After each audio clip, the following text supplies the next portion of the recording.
प्रत्यावहै. Om Shanti Shanti Shanti. Om Sadashiva Samarambham Shankaracharya Madhyamam Asmadacharya Paryantam Vande Guru Paramparam. Om नमस्ते अस्तु भगवन् विश्वेश्वराय महादेवाय त्र्यंबकाय त्रिपुरान्तकाय त्रिकाग्निकालाय कालाग्निरुद्राय नीलकण्ठाय मृत्युञ्जयाय सर्वेश्वराय सदाशिवाय श्रीमन्महादेवाय नमः. ॐ समस्तजनकल्याणे निरतं करुणामयं नमामि चिन्मयं देवं सद्गुरुं ब्रह्मविद्वरम्. Hari Om, salutations to all. So, we are on the last Jyotirlinga. Vaidyanatham Chitabhumau Nagesham Darukavane Setubandhe Turamesham Ghushmesham Cha Shivalaye. So, this is the 12th Jyotirlinga and that is called Ghushmeshwara. So, where is this? Ilapure Ramya Vishalakesmin Samullasantam Cha Jagadvarenyam Vande Mahodaratara Ghushmeshwarakyam Sharanam Prapadye. So, Ilapura means near Ellora. Ramya Vishala Kesmin, in a very beautiful temple. Samulla Santam Cha Jagadvarenyam. Bhagwan is worshipped there, whose nature is very generous. Maha Udara Tarasvabhavam. And who is worshipped by the whole world, Jagadvarenyam. I salute that Supreme Lord, who is Ghushmeshwara, and I take refuge of Ghushmeshwara. So this Jyotirlinga is very close to the Ellora caves and the Kailasnath temple there. And one belief is that there is another place also. So Ellora, all of us know, in Maharashtra near Aurangabad. So Ajanta and Ellora. So Ellora has one of the most beautiful temples, is Kailasnath temple. On the way to that, before it will come, Ghushmeshwara. And so here it is said that Verul, in Verul it is, this present temple was built by the grandfather of Shivaji Maharaj, Shri Malloji Raje Bhosle. And its Jeernodhar was done by Ahilyabai Holkar. Jeernodhar means when the decline of the temple happens and once again it is Punar Pratishtha, etc. is done. So then that was done by Ahilyabai Holkar.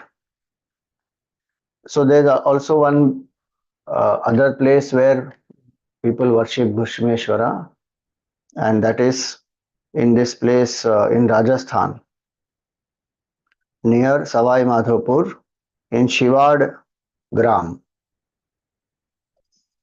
That Shivling also people call it as Ghushmeshwara, because this Ghushmeshwar to Ghushmeshwaram to Shivalaye. At Shivalaye over time becomes Shivadaye. So the Shivada is a place in Rajasthan. So many people think now that also is Ghushmeshwar. And because it is surrounded, because it is near a pond, so they think that that is the Shivalaya. Because that in the Ghushmeshwar story you will see there is one pond. And so they think that this Shivalaya, what is mentioned, in the shloka is that Shivada, and there's a pond and the linga is there. So this is Ghushmeshwar.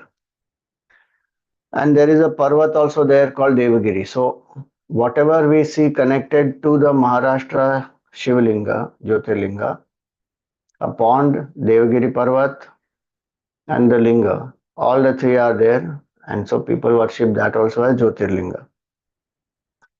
This specifically here in the Shiv Puran, it is mentioned about the Linga in Maharashtra.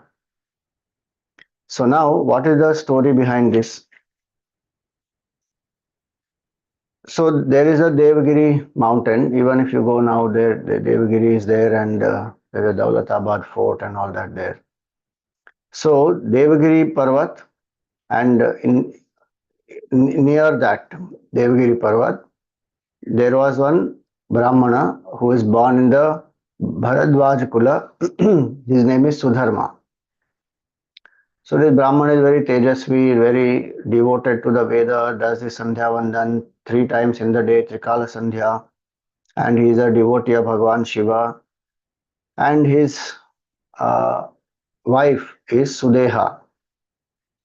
And Sudeha also is very devout. She also worships Bhagavan, and she is she is very efficient, takes care of the house also very nicely. And this Sudharma, he worships. He is a Brahmana and very well to do. He is prosperous. It is not that he has poverty and he doesn't have money, etc. He is well to do, prosperous, he is very generous, very kind also. And it is said here that every day he would do Nitya Agnihotra, and whatever the Vedas have said, that path he follows. So that's the nature of a Brahmana is supposed to be, that to follow the path shown by the Vedas, to live in yajna and yaga, to do the rites and rituals and help others to do that. Adhyayana and Adhyapan, to study the Vedas and to teach. And one lives on the Dakshina and also engages in Dan. All this the Brahmana is doing. Now, he is a teacher also, he has Shishyas also. So, all whatever we just enumerated as the duties of a Brahmana, he was doing all of them. And very pious, full of good values. And every day he also worships Bhagavan Shiva. So, lot of bhaktas of Shivji also are around him and they are very happy with him. Now, they did not have a child. Now, the Brahmana has studied the Veda, he understands the law of karma and the deeper import of the Vedas, why we have come here, etc. So, he tries to convince his wife that it's okay if we don't have a child. There are so many of these students whom we are teaching, the bhaktas are there. You know, whatever is Bhagwan's will, it's all right. Don't worry about that. But somehow this Sudeha does not get convinced, and there is some feeling of the being, the lacking. There's some feeling of lacking, that I don't have a child. And some people in the society are always there who will hurt us, who will taunt us. So some people kept taunting her, ki, you still don't have a child, what is this? And she was feeling very insecure in that sense. Actually, it is each one's decision whether to have a child, not have. Even if one doesn't have, how does it matter? But the society actually makes one feel like that, and when comments also. It is again up to the individual whether to take that comment in or not, and just let it pass, be anchored within. So situation is the same for this Sudharma as well as this Sudeha. Sudharma doesn't get affected and he anchors himself in the knowledge of the Veda, in bhakti. Sharanagati, this is Bhagwan's will, it's all right. But Sudeha gets affected. Though she is also devout, she also worships Bhagwan, all that, but somewhere she has allowed, she has equated that her happiness is when the child is born. And because the child is not there, she feels lesser. And then the society is commenting, and then that she feels more hurt. So, over a period of time, this continues to happen, and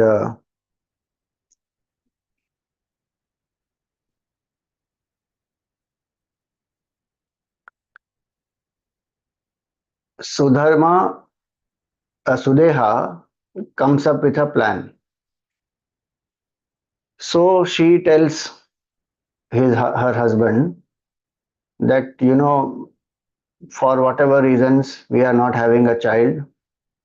What you should do is, I have a sister, you must marry the sister. Now the sister's name is Ghushma. So you should marry the sister, and maybe a child will be born through her, and this lack, this emptiness which is there will be fulfilled.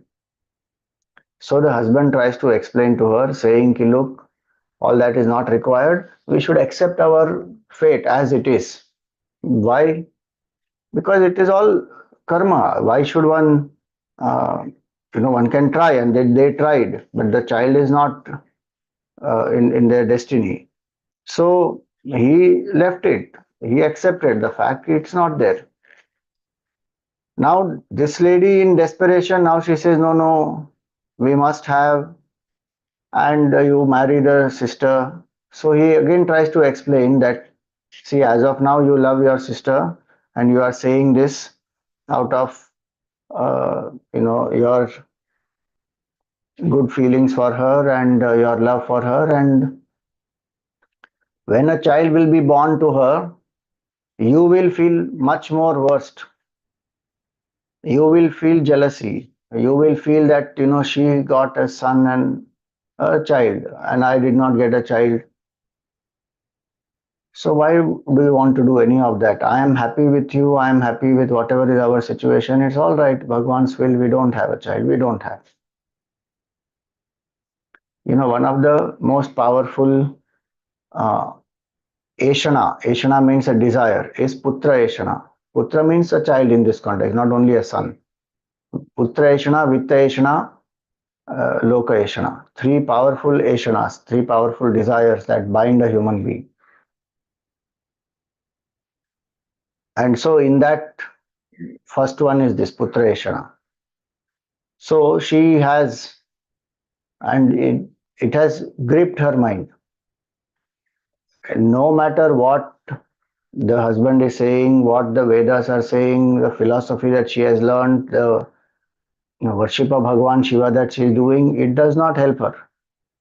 She is possessed by that desire, and she is hell-bent that no, no, you must marry my sister. So finally, this marriage happens. And the sister also is devoted. She serves the husband also, she serves this elder sister, Sudeha. So this Ghushma also is very devoted, and one thing that she does regularly every day is she worships Bhagwan Shiva, um, creating 101 Parthiva Lingas. So from the mud she will create the Parthiva Lingas, and Vidhi Purvak she will worship all the 101 Lingas. And there is a pond nearby. She will go and do the Visarjan in the pond. This she will do regularly every day. So, Kanishta chaiva ya patni swasranugnyamavapya cha parthivan sa chakarashu nityam ekottaram shatam, 101 parthivan, parthivalinga she creates. विधानपूर्वकं Ghushma सोपचारसमन्वितं कृत्वा तान् प्राक्षिपत् तत्र tadage nikatasthite. So having worship, she will offer them in the tadaga. Tadaga means the lake. Every day she will do this. Now, this is in Shiva Puran, Koti Rudra Samhita, 32nd chapter, 45 to 47 verse numbers. Now, by the grace of Bhagwan Shiva and whatever her karma is, she is blessed with a son. One very pretty, cute boy she is blessed with. And this boy also is very Sadguna Sampanna. He is very good in values, obedient, nice, devoted child. Now, those who are, their family did not have a son for a long time, and now the child is born, and that too in that uh, to Ghushma, and so everybody is very happy, and the feeling of lack, the feeling of not having a child, etc., is gone, and people are so happy, and everybody is celebrating. Now, what happened? Naturally, Ghushma has delivered the child, and so people start praising Ghushma, and they feel that the child is born to her. And in general, their attitude towards Ghushma, changes, and they start as though respecting her more. Now, this Sudeha, in her mind, the jealousy started sprouting. And so, she is the younger sister. Elder sister can be more happy for her, and it was her suggestion that the husband should marry the younger sister, and so he did, and he resisted, but she did not listen. Now he married. Now the child is also born. But now that jealousy has started. Now, when that jealousy has started, then she would cringe. She would feel very bad, and she does not like to see the sister also.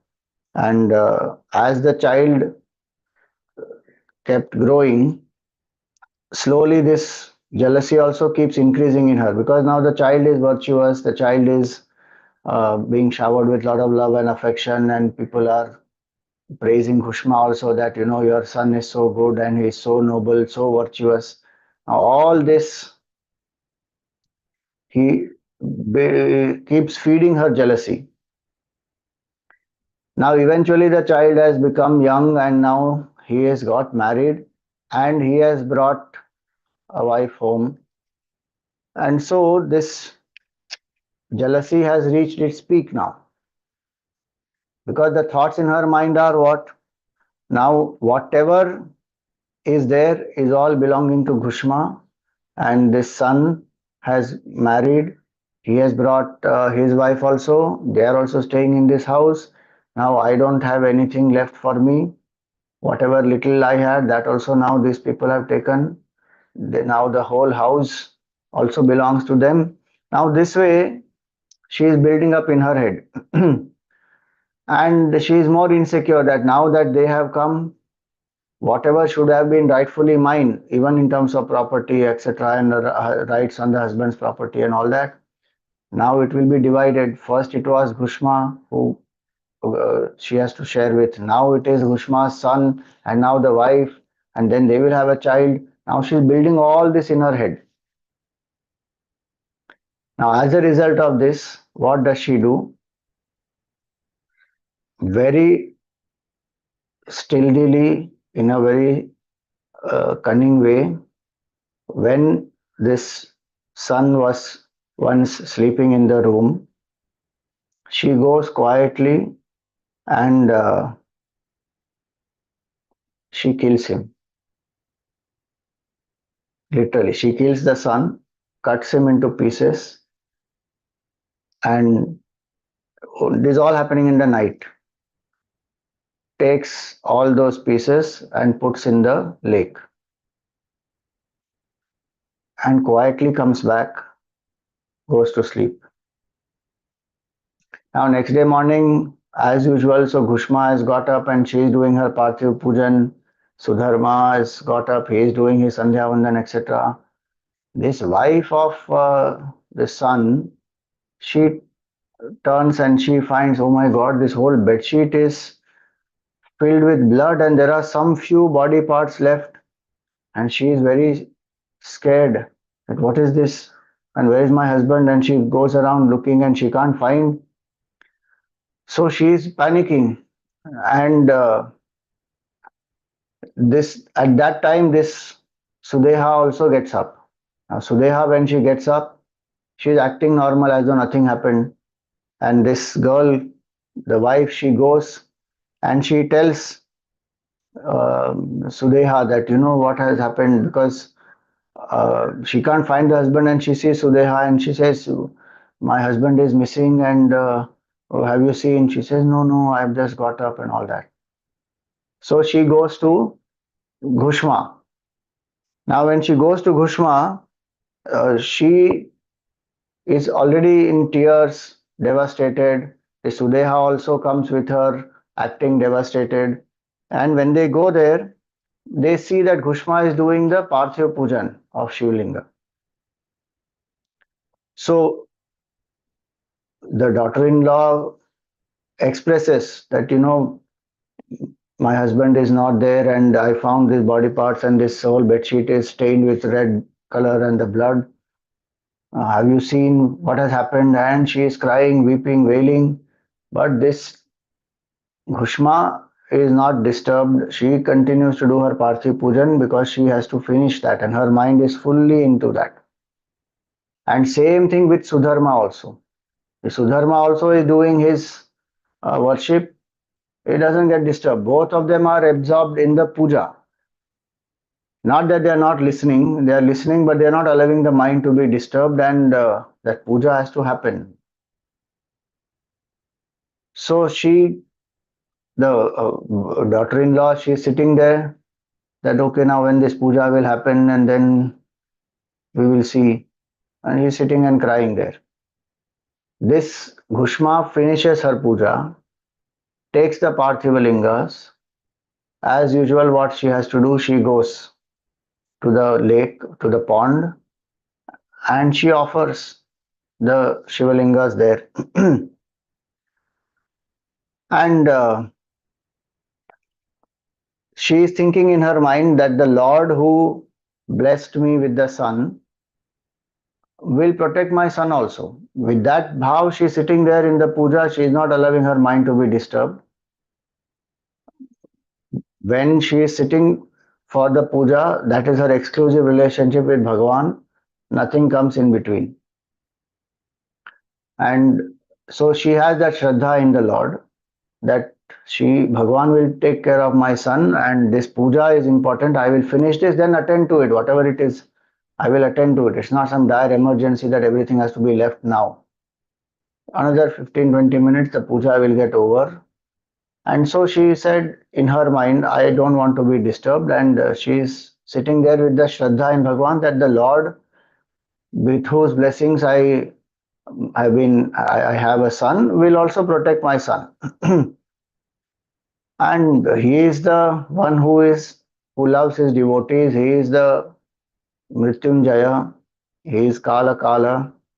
And so all the devotees, they who take refuge in him, Bhagavan protects them.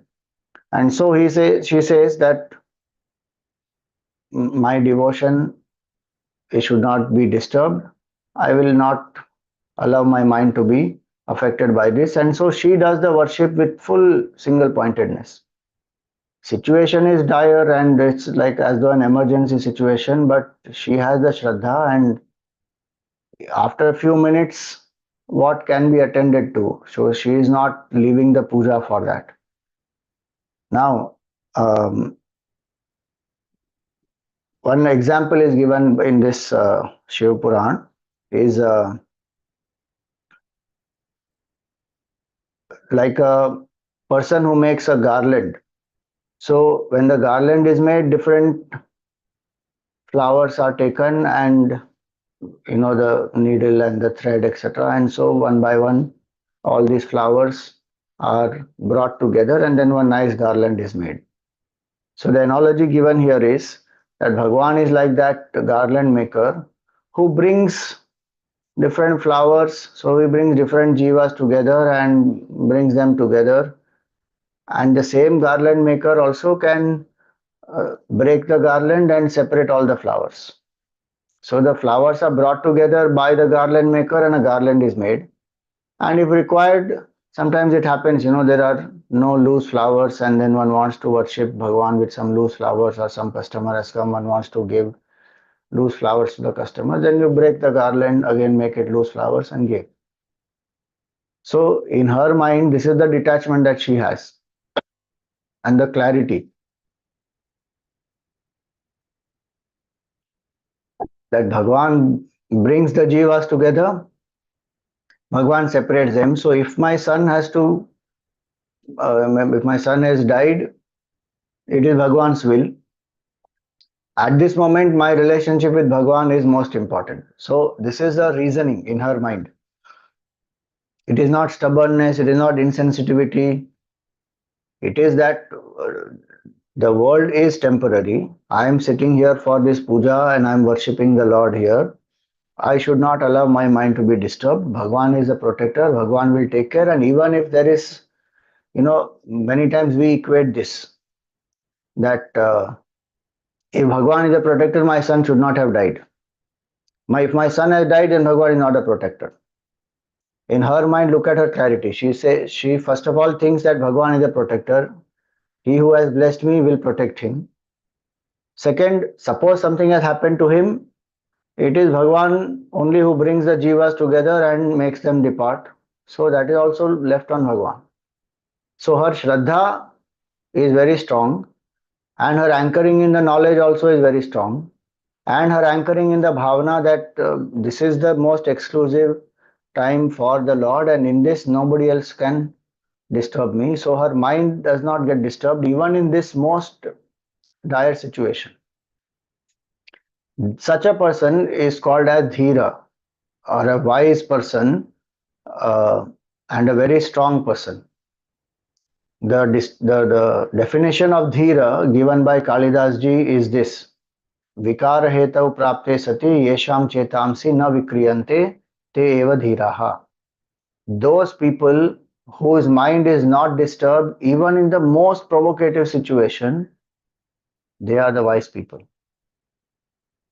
And in the Gita, Bhagavan gives this explanation in the 14th and 15th verse of the second chapter. Bhagavan says that the pairs of opposites, they will come and go in the world. Agama apaina anityaha tam titikshasva. They come and they go. Heat, cold, pleasure, pain, success, failure, all this life, death, this will keep happening. Just bear them. One who is not disturbed by this, yamhina vyathayantyete purusham purusharshava samadukha sukham dhiram saha amritatvaya kalpate.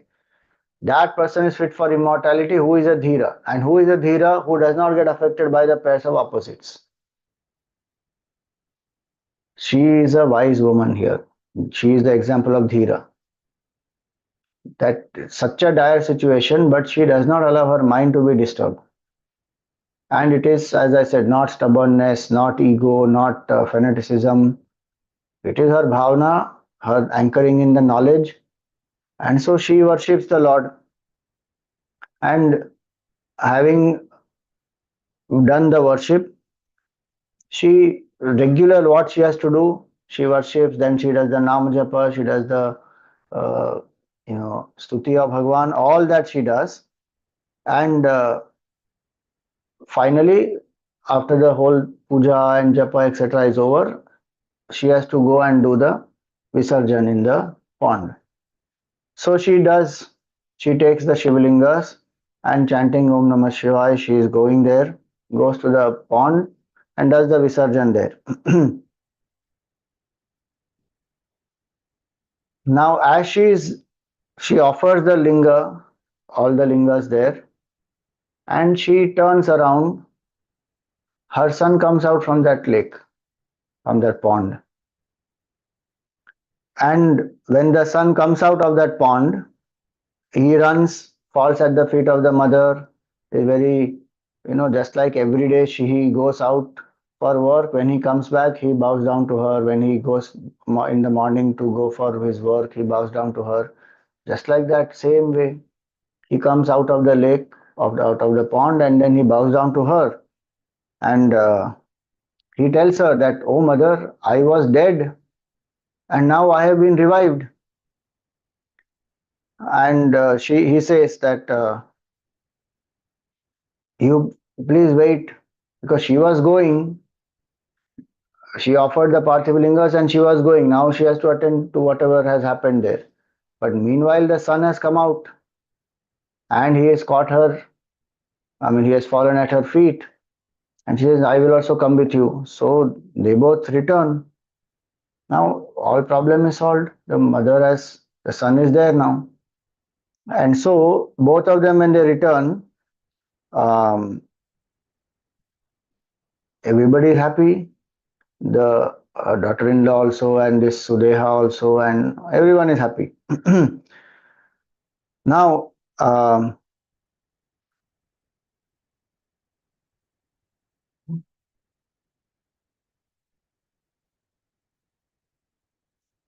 so in her mind, this Ghushma is the same. When the news of the son, his apparent death, was given to her, she is anchoring in Bhagwan, and her mind says that Bhagwan will protect him. And if something has happened, that is Bhagwan's Leela. Now, when the son has come back, also, her mind is anchored in the same thing, that it is Bhagwan's Leela only. Son is again back. There is no extreme elation, extreme depression, there is nothing of that.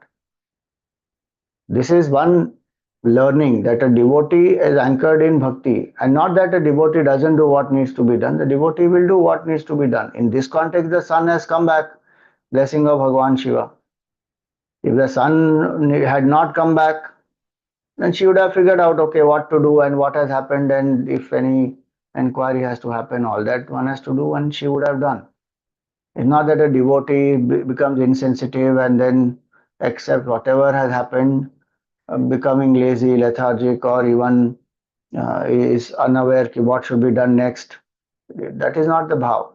The bhav here is that the devotee is so strong and anchored. The devotee does not allow the mind to get disturbed with both the situations, positive as well as the negative. And so it is just like one more day, regular day. Yes, in the morning there was a devastating news, and now in the afternoon time. So she takes some 2-3 hours to finish the puja. That's what the uh, Shiva Puran says here. So she goes, by the time it is like mid morning, 11:30, like that. She goes and she offers the Parthiv Linga. So afternoon, the sun has again come back. So there is no elation. There is no kind of a depression and leaving the puja and then running here and there. None of that. No extremities of emotions. Even her bhavana, she controlled very well. She didn't suppress it. It is not some rigid rule that no puja has to happen, and though the mind is disturbed, somehow one did the puja. No, we saw the philosophy in which she is anchored. And so this Ghushma, looking at her equanimity, looking at her devotion and her anchoring in the Lord, Bhagwan is very pleased and he manifests there. So Ghushmeshwara means the Lord of compassion. So Bhagwan manifests there, and he asks her that, "Seek a boon. I'm very pleased with your devotion, and even though Sudeha did all this and killed your son, you don't have even one, you didn't allow it to disturb you, and you don't have any hatred for her. In fact, uh, Bhagwan Shiva says that Sudeha did everything, and she must get her karma phala.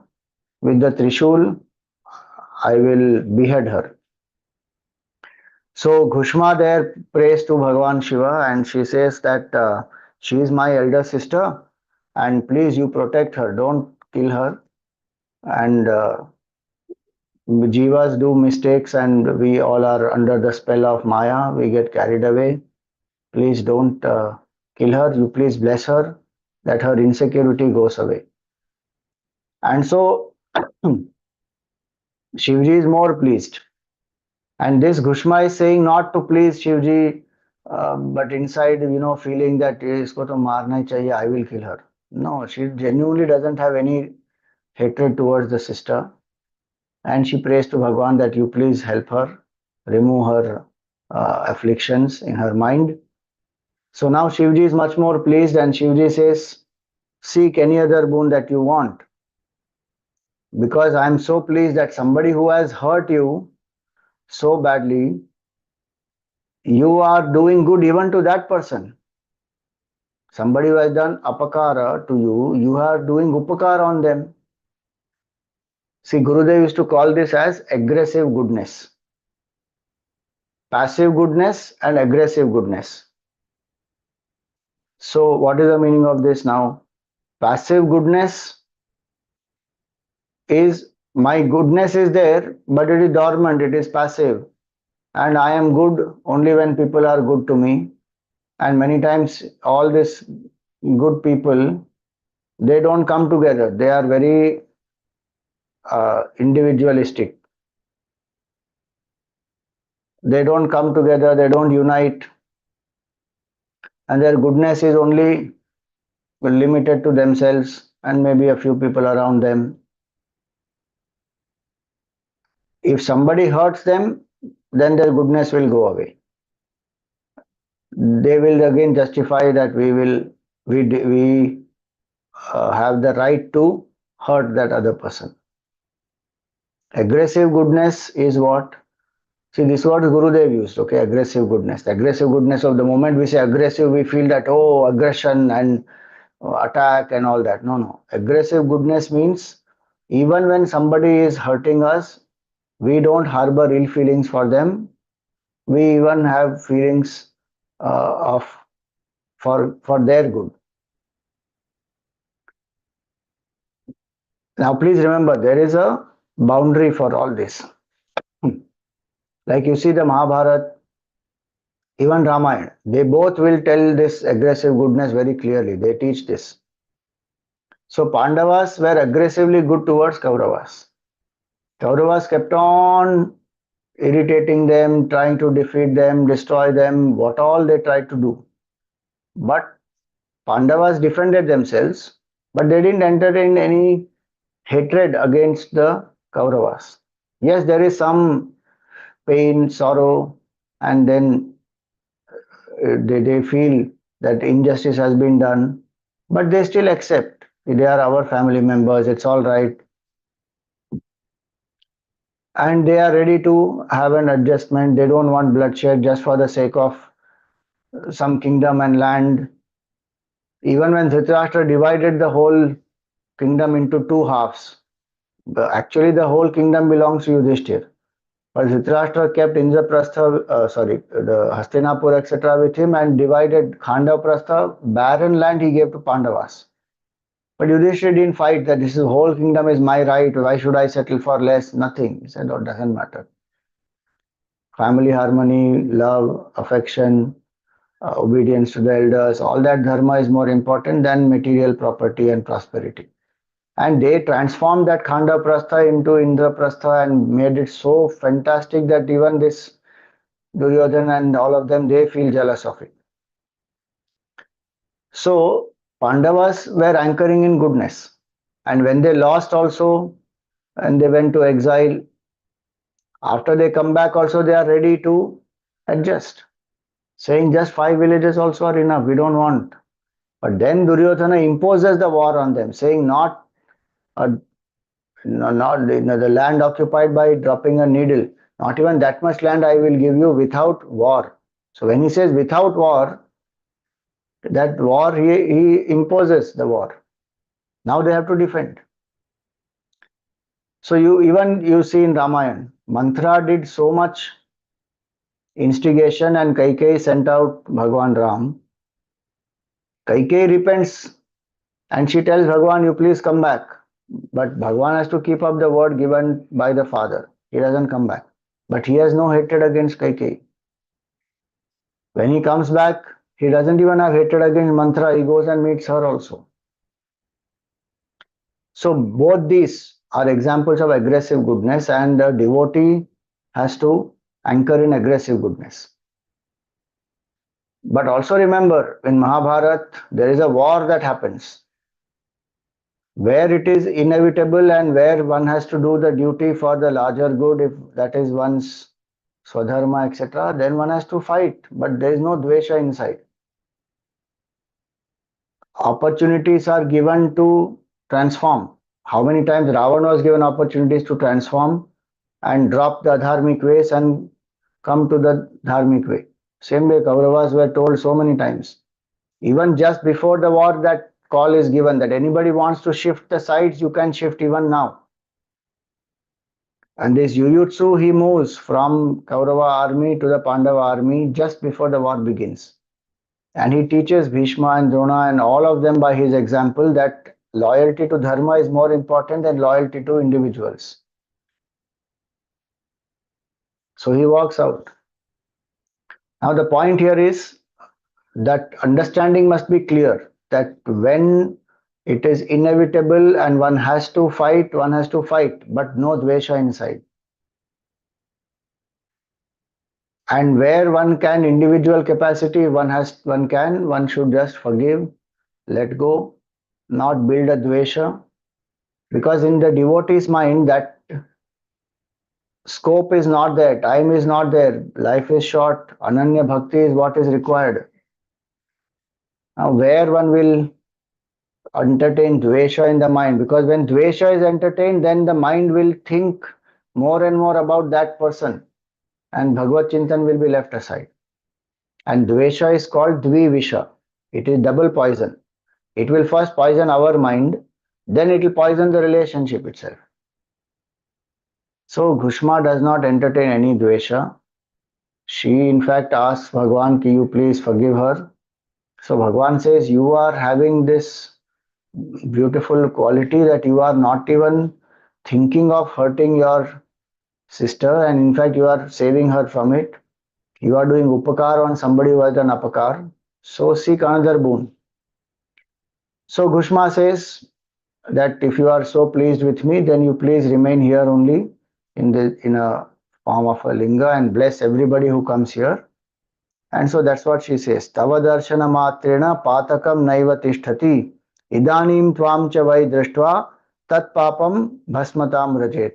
And she says that my sister will also see you, have your darshan. Her papa also will be destroyed. So she is thinking not only that sister should not be killed, but how she will transform also. This is aggressive goodness. That by your darshan, Mahapataka also gets destroyed.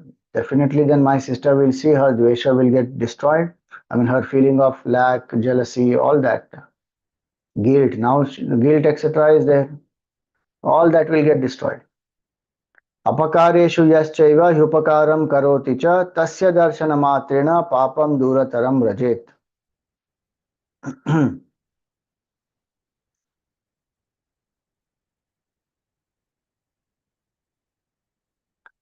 And so she says this, that those who have done apakara, whoever does upakara on them, even the darshan of such people will help to drop papa. Meaning, when we listen to such examples of such people, then we also get more shraddha in the higher values of life like compassion, forgiveness, and all this has the relevance in this in the context of bhakti, because the mind of bhakta is for the Lord, surrendered to the Lord. And dvesha, raga, all that will take the mind away from Bhagavan. So values have a context, and the context of values and dharma is bhakti, sharanagati, atmajna. If you see the Vahana of Shivji is Nandi. Nandi is a bull, and in Sanatan Dharma, bull is a symbol, Rishabha is a symbol of dharma. So Shivji riding the Nandi means the anubhav of Atmagnan will happen only when one is anchored in dharmic values. If I am not anchored in dharma, dharma is a vehicle on which Shiva rides. So if I am not anchored in values of righteousness, of compassion, of love, truthfulness, integrity, forgiveness, all that, then my ego will be more stronger. Then Atmagyan can't be experienced. When the ego is thinned and completely weak, that ego is surrendered to Bhagavan, one realizes the truth. Shiva Tattva is realized then. So this is a beautiful story, and when Ghushma said that you please remain here and bless everybody, so Bhagavan accepts her request, and Bhagavan agrees to be there. So that linga is called Ghushmeshwar because Bhagavan says your example is what people should follow. So I will remain here in the name of Ghushmeshwar. She has also prayed that please Bhagavan, I want to be always associated with you. So Bhagavan says the Ghushmeshwar is the name of the linga. And the pond where she used to always do the Visarjan of the Parthiva linga. So he says that this pond will be called as Shivalaya. Why? Because Alaya is the abode, and she always offered the lingas in the pond. So he says that this pond will be called as the Shivalaya, and in 3 words it will be known as Shivalaya. तदोवाच शिवस्तत्र सुप्रसन्नो महेश्वरः स्थास्येत्र तव नाम्नाहं घुष्मेशाख्यं सुखप्रदः. So I will stay here. My name will be Ghushmesha, and idam sarastu Ghushmeshakyam suprasiddham lingam me jayatam shubham idam sarastu linganam alayam jayatam sada. So this is the abode of all the lingas, and so this will be called as Shivalaya.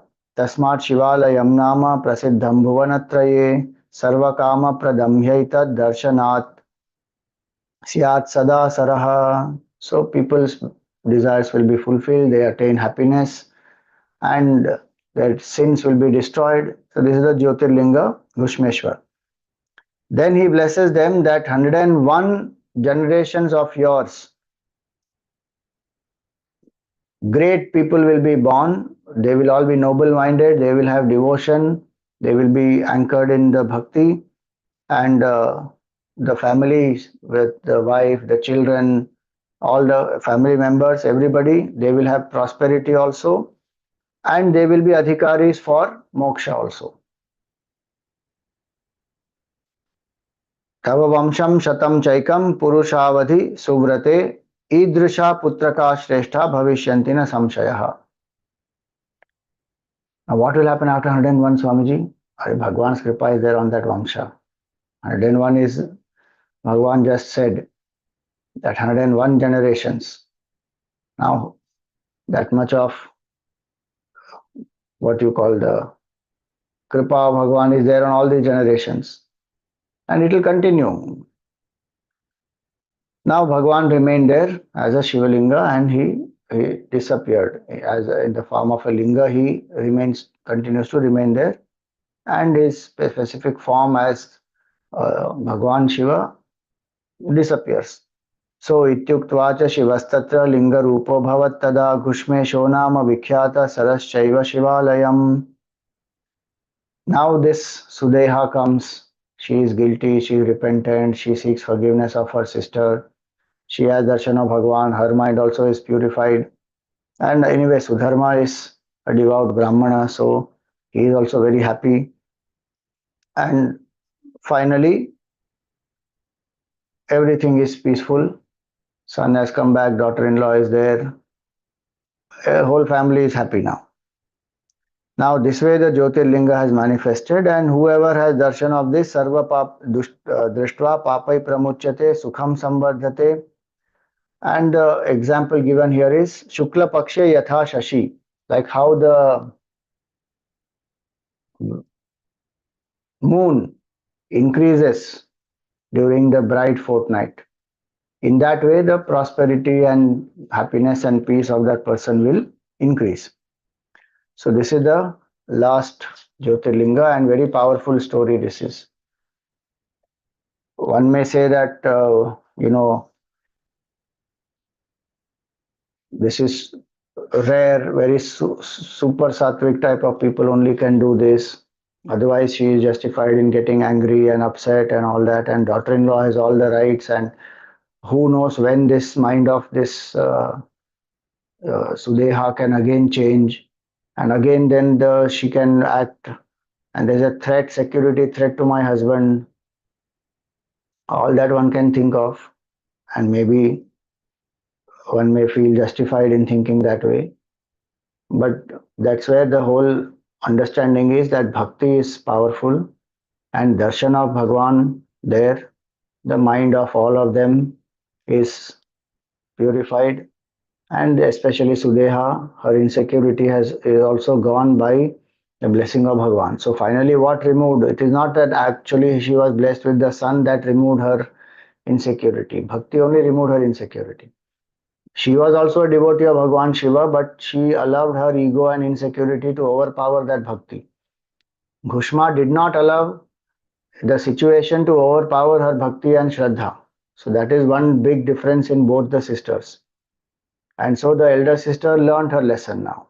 And she gets more anchored in bhakti and accepting the will of the Lord. Because of her younger sister, she got darshan of Bhagwan also, and the Shivlinga is there. So all those things will definitely create an impact on her mind. And finally, everybody, and she has repented, etc. So all is fine. So this is the glory of Ghushmeshwar Linga, and this is the beautiful Linga of Ghushmeshwar. Now they also have given some other names. People call this as Ghushmeshwar also, but the word even in Shiv Puran is Ghushmeshwar because Ghushma is the name of the younger sister. So there are other names also for it called as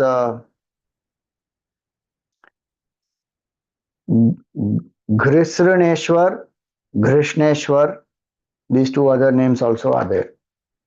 But otherwise it is Ghushmeshwar. So this is the linga by itself, a beautiful linga with two yonis as though. But that's just a extra thing, that boundary that they have created. One inside and one outside. And then there's metal boundary here. This is the with the decoration with some garland and a few rose petals, and this is with much more alankar. So we will worship Bhagwan in this form today.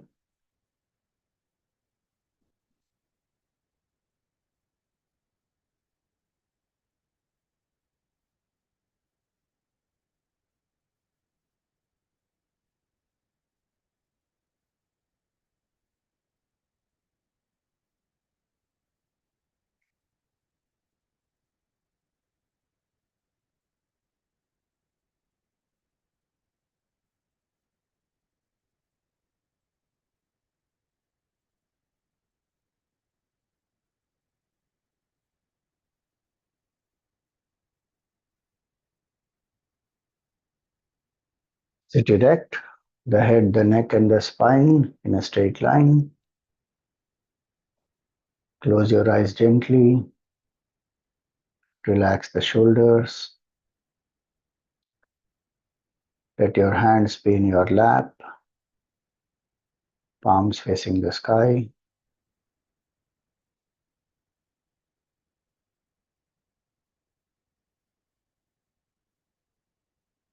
Come to a comfortable posture without any strain in any part of the body.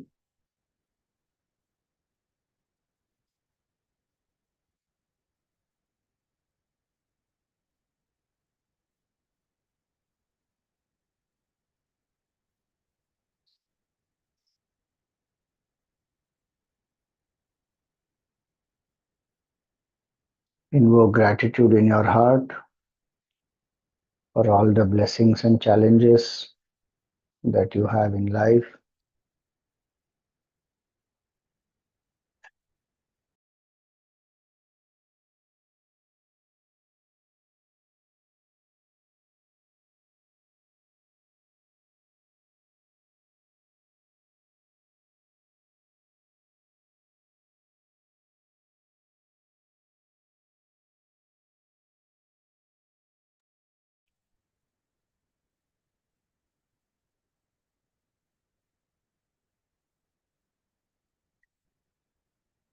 Thank Bhagwan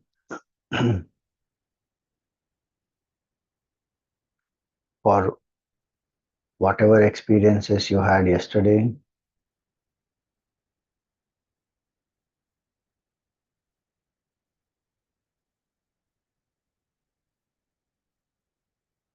If there is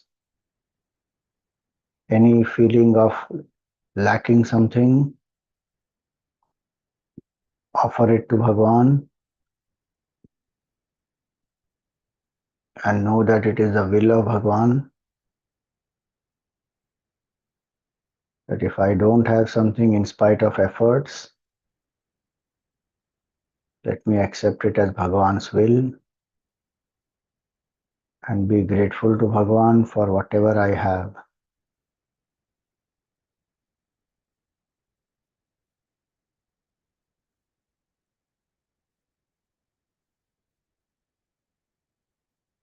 We are not lesser because we don't have something, and we are not greater because we have something.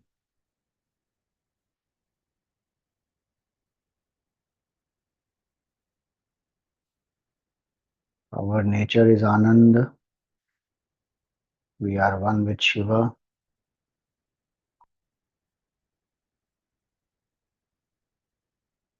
Things don't define our happiness.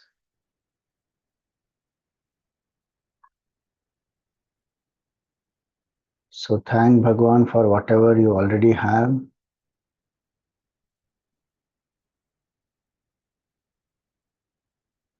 And let go of any feeling of lack or incompleteness.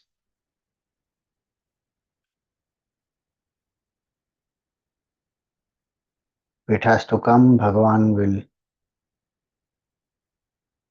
bless us with that.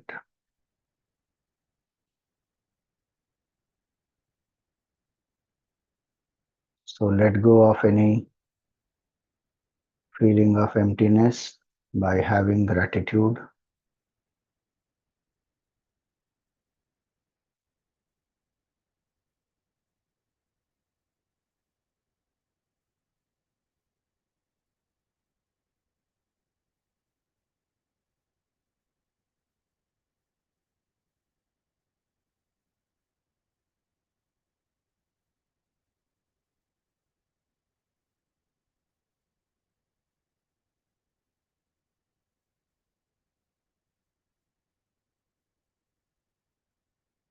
Apurnata does not go by things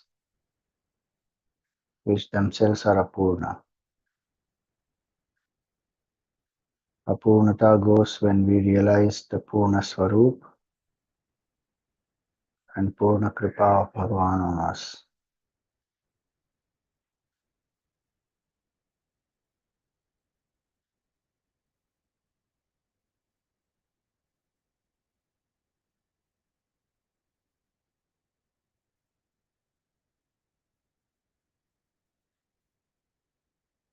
So, with the whole heart, invoke gratitude, thank Bhagwan for everything that you have in life.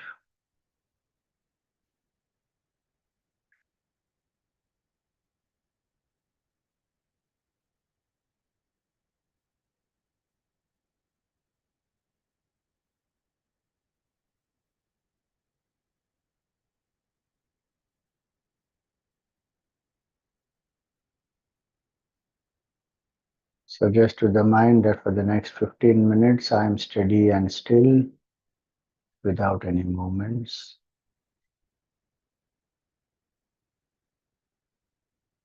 I am alert, awake, and quiet.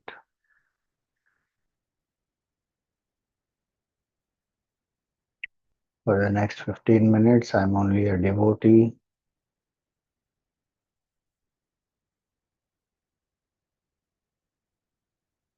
a seeker. My goal is self realization.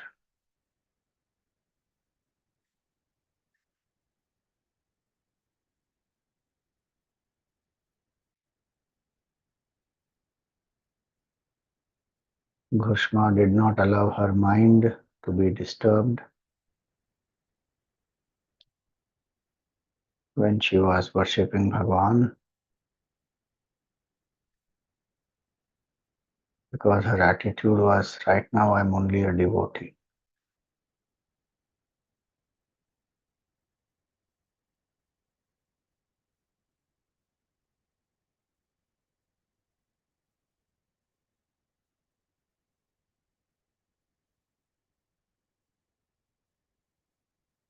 Relax the body.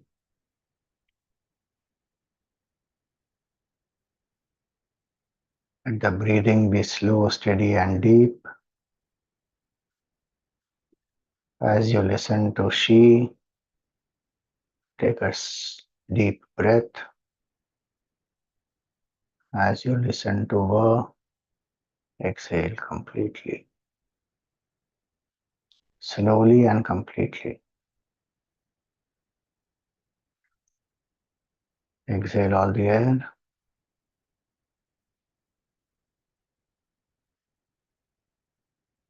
She.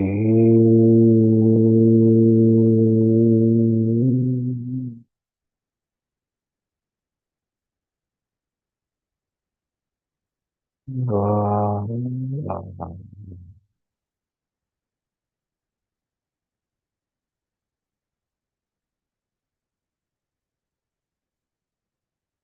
She.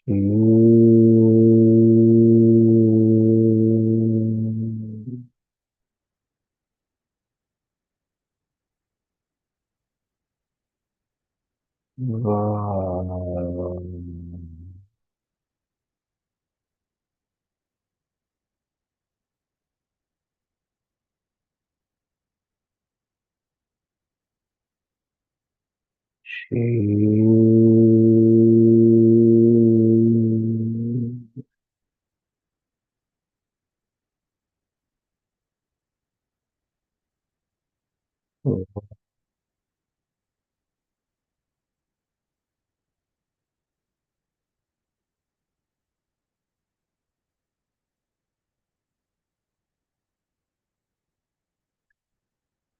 She.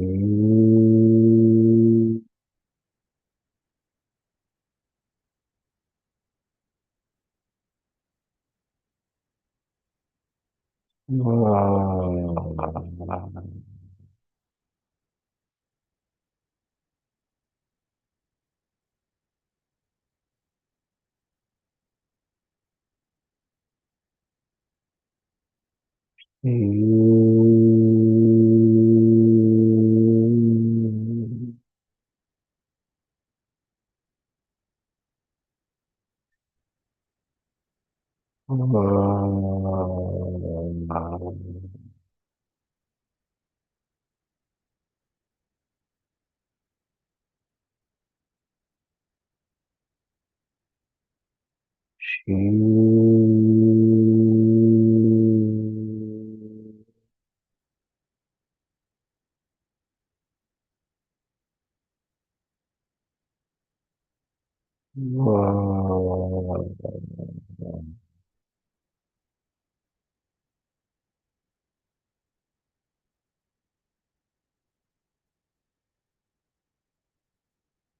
Continue to breathe at your own pace.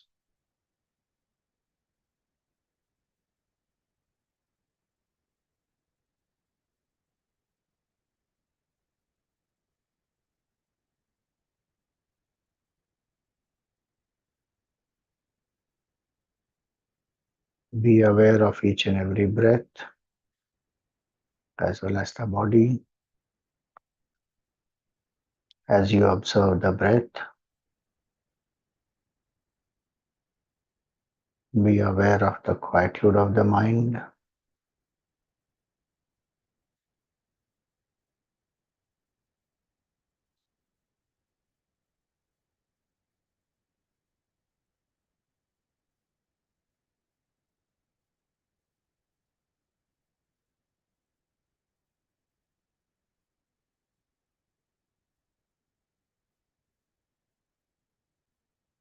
In the space between the two eyebrows or in your heart, visualize a circle of white light and invoke the auspicious form of your Guru.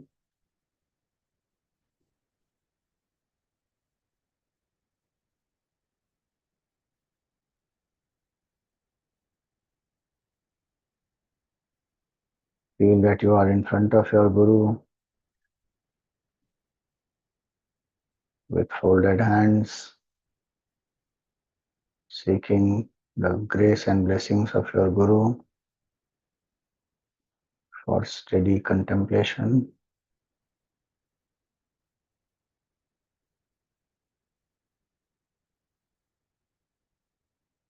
With all devotion, chant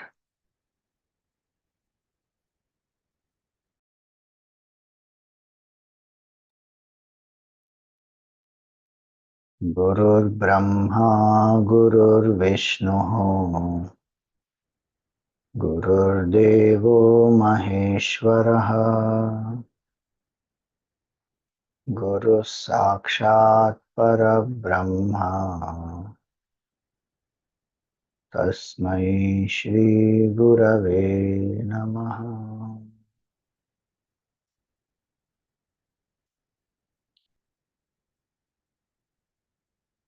Tvameva Mata Cha Pita Tvameva Tvameva Bandhuscha Sakha Tvameva Tvameva Vidya Dravinam Tvameva Tvameva Sarvam Mama Deva Deva Tvameva Sarvam Gurudeva Deva.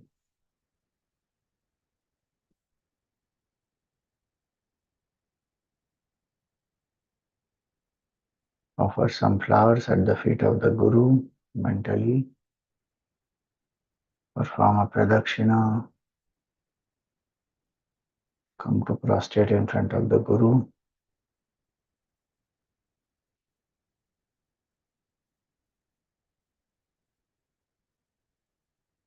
Repose the form of Bhagavan back into your heart, of the Guru back into your heart. Invoke the auspicious form of Bhagavan as the Ghushmeshwar Jyotirlinga. It's a beautiful linga.